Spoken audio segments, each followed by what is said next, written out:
Kausap ko na po si engineer. Medyo malaki ang renovation na gagawin sa mansyon na inyong lilipatan.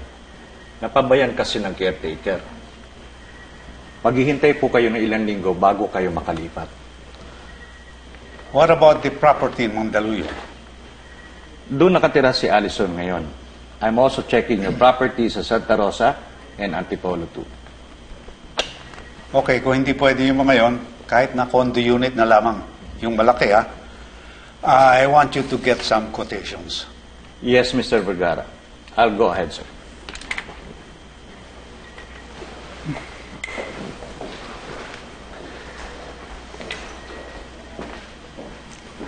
Attorney, I need the application for adoption the next time we meet. Okay.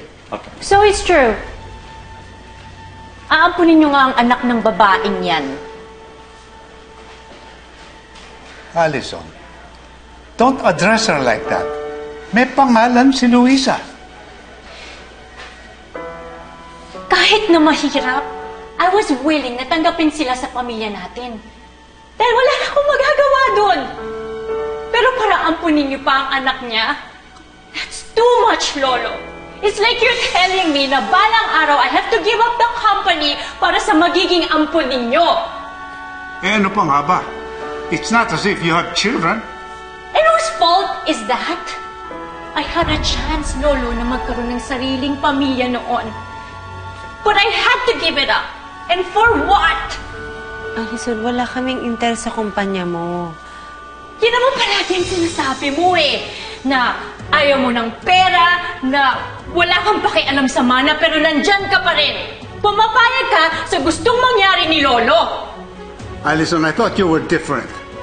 Pareho ka lang pala ng mama mo. Puro pera ang iniisip ninyo.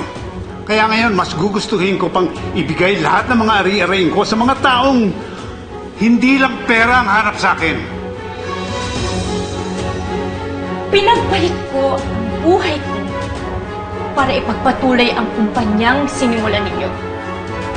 Pero ito lang ang isusukli ninyo. Ito lang ba ang halaga ko sa inyo, Lolo?